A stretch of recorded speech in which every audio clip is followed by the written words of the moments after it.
நான் A4 ஷீட்டில் ஆதாரத்தோடு பேசுகிறதுக்குது. கடைசியில் சொல்கிறது இது என்னத்துக்குன்னு,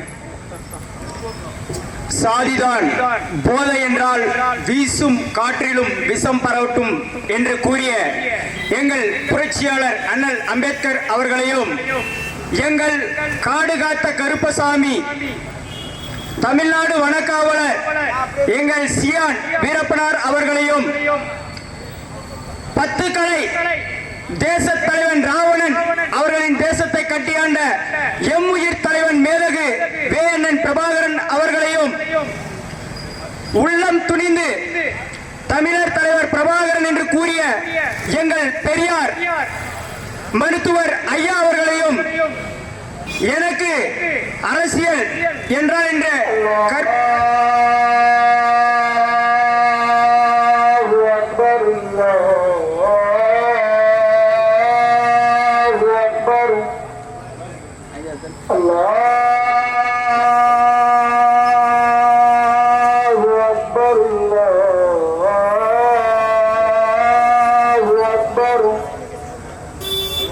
أشهد أن لا إله إلا الله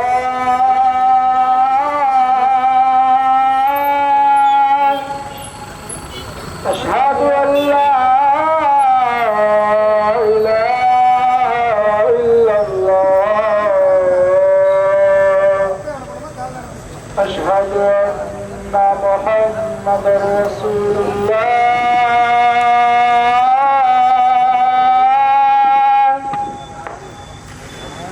أشهد أن محمد رسول الله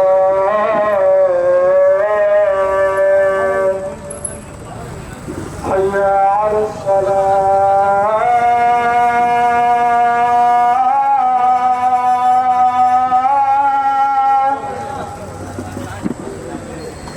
حي على الصلاة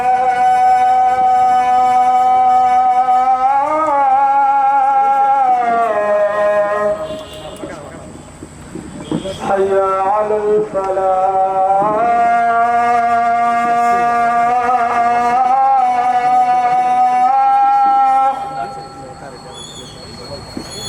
حي على الفلاح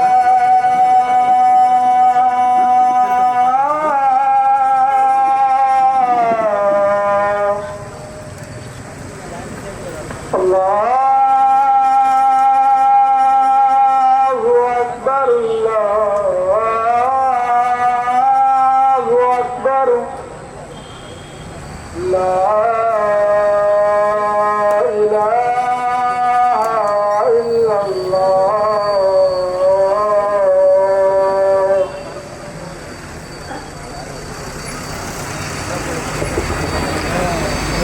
இந்நன்னேரத்திலே ஏக இறைவன் அல்லாஹ் அவர்களின் ஆசி அனைவருக்கும் கிடைக்கட்டும் என்று எனக்கு அரசியல் கற்பித்த என்னுயிர் அண்ணன் செந்தமிழன் சீமான் அவர்களையும், இங்கு கூடியிருக்கும் என் தாய் தமிழ் சொந்தங்களையும் வணங்கி, நாம் தமிழர் கட்சி என்கிட்ட ஒரு சில பேர் கேட்டாங்க, நாம் தமிழர் கட்சி நீங்க இதுவரை என்ன பண்ணியிருக்கீங்க, உங்களுக்கு ஓட்டு போட்டு என்ன பிரயோஜனம்? ஐயா, இந்த தமிழ்நாட்டுக்கே தெரியும், நாம் தமிழர் கட்சியுடைய முதல் சின்னம் இரட்டை மெழுகுவத்தி. அப்பொழுது நாம் தமிழர் கட்சி வாங்கிய வாக்கு 1%. அதற்கு பிறகு நடந்த தேர்தலிலே எங்களுக்கு வழங்கப்பட்ட சின்னம் கரும்பு விவசாயி கண்ணா கிசா அதானுங்க அப்படின்னு ஒரு சின்னத்தை கொடுத்தாங்க. அதை கரும்பு விவசாயி அன்னை எழுதி மாற்றி எடுத்துட்டு போய் நாங்கள் மக்கள் இடத்துல சேர்த்தோம். அப்ப எங்களுடைய வாக்கு 4%. அதற்கு பிறகு நடந்த தேர்தலிலே அதே சின்னத்திலே போட்டியிட்டோம், 7% வாக்கு.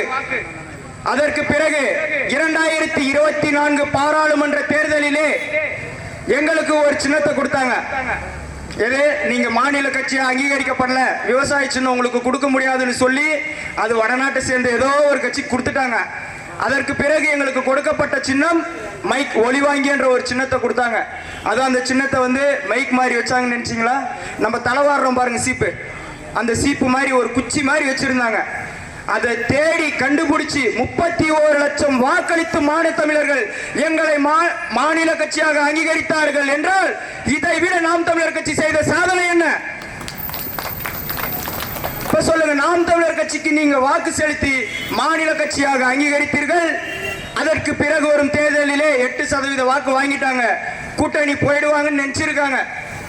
சமரசமே செய்ய மாட்டோம்.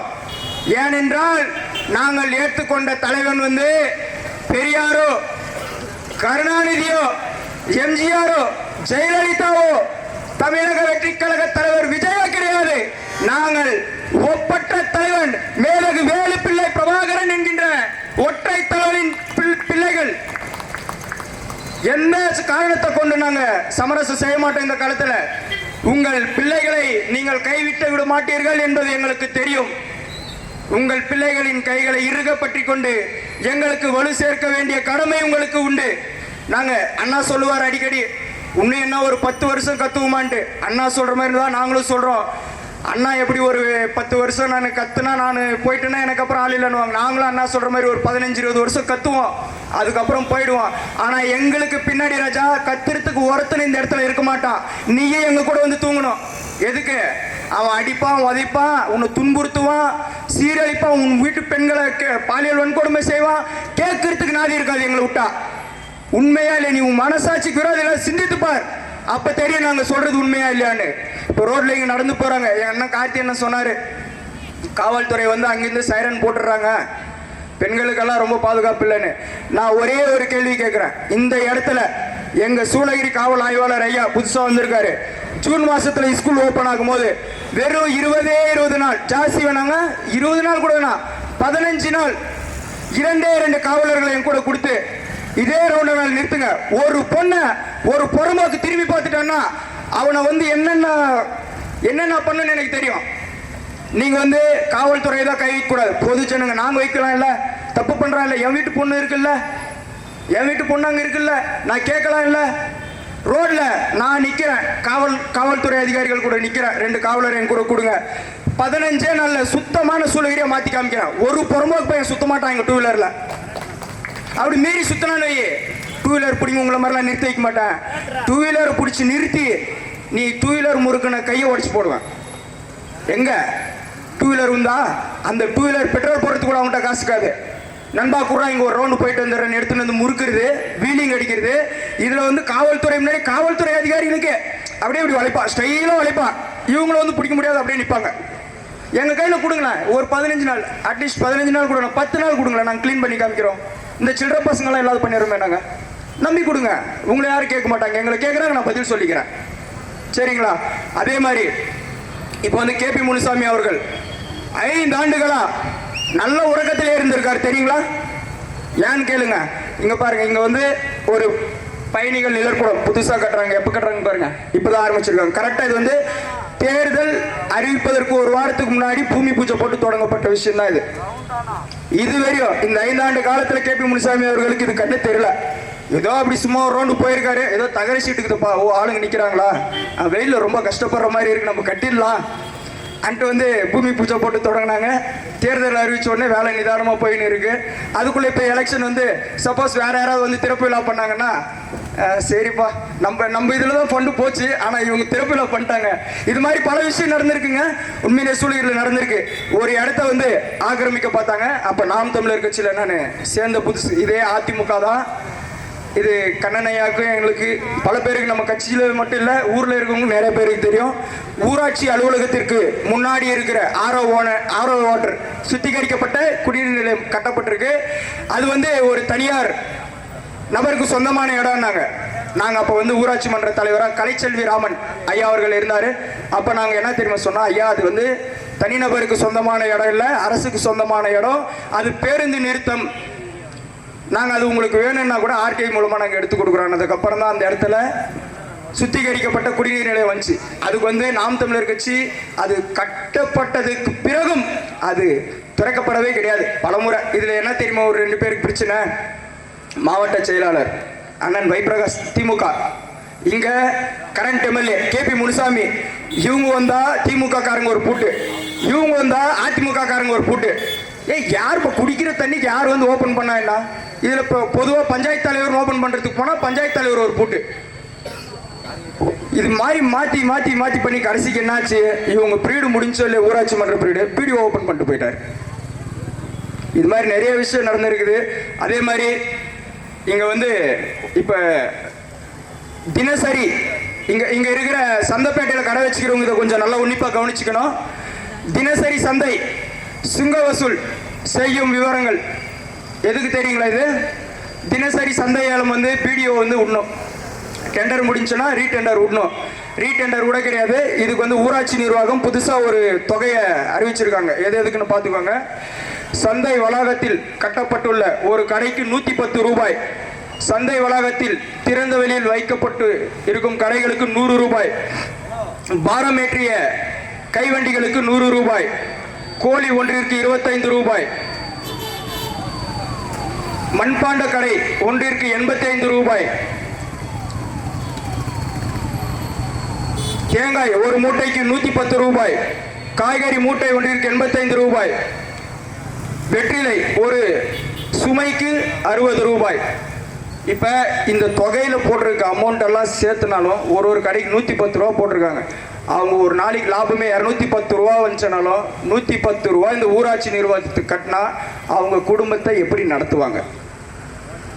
ஐயா, நான் ஆதாரம் இல்லாத சொல்ல. இப்போ எங்கள் அண்ணா ஏறும்போது கேட்டார், என்ன A4 ஷீட்டான்னு. ஆதாரம் பாருங்க, ஊராட்சி நிர்வாகத்து சார்பாக கொடுத்தது.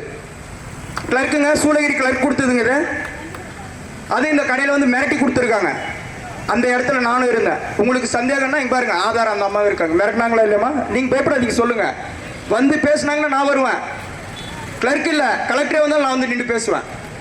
இவங்க கொடுத்துருந்த சந்தையோட முன்னாள் கட்டணம் எவ்வளோ தெரியுமா? 40 ரூபா.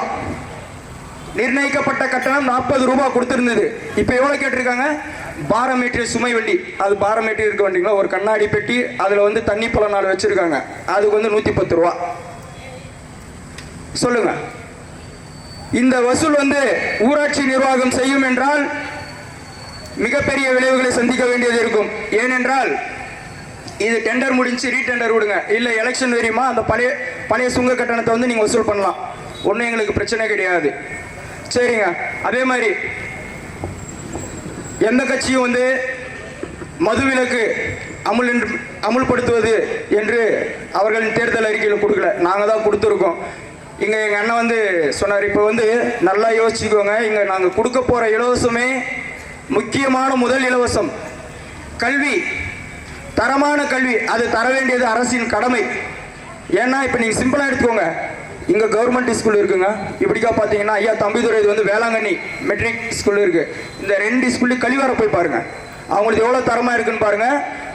இந்த சூளகிரி அரசு பள்ளியில் இருக்கிற கழிவறையை பாருங்கள், எந்த அளவுக்கு தரம் இருக்குன்னு. உங்களுக்கு சந்தேகம்னா நான் காலையில் வீடியோ எடுத்து கொடுக்குறேன்.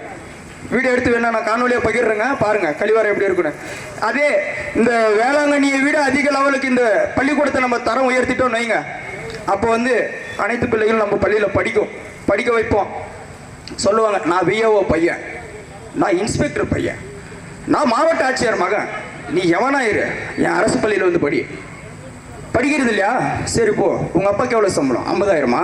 சரி, 25,000 உங்கள் அப்பாவுக்கு, 25,000 அரசாங்கத்துக்கு. நீ அரசாங்கத்தை ஏமாத்துற இல்லை? என் பள்ளியில் படிக்கலைன்னா உனக்கு 25,000 ஃபைனு. அப்போ நீ என்ன பண்ணுவ? அப்பா இருக்கிற காசும் பிடிங்கிட்டு போகிறாங்க, வழக்குகளுக்கு போட்டு விட்டு போகிறாங்க, நீ என்கிட்ட தான் வந்து படிக்கணும் அரசு பள்ளியில். அதுக்கடுத்து மருத்துவமனை, ஏங்க 1 ரூபாயிலேருந்து 1 கோடி ரூபாய் ஆகட்டுங்க, மருத்துவம் அரசு வழங்கும். உறுதியாக இந்த அரசு, தமிழ்நாடு அரசு வந்து சீமானந்தன் தலைமையில் அமைகிற இந்த அரசு உறுதியாக வழங்கும். ஏன் தெரியுங்களா? அரசு மருத்துவமனை, இங்கே இருக்கிற அரசு மருத்துவமனை போய் பாருங்க, சூழலாம் உறுதியாக நான் சொல்கிறேன். நான் பலமுறை பார்த்துருக்கேன். 10 மணி 11 மணி ஆனால் பூட் போட்டு போய் வீட்டில் தூங்கிடுவாங்க. நிஜமாதாங்க. 24 எமர்ஜென்சிக்கு போங்க, 24 எமர்ஜென்சின்னு வச்சுருப்பாங்க. 24 மணி நேரம் அவசர முதல் உதவிக்குன்னு வச்சுருப்பாங்க.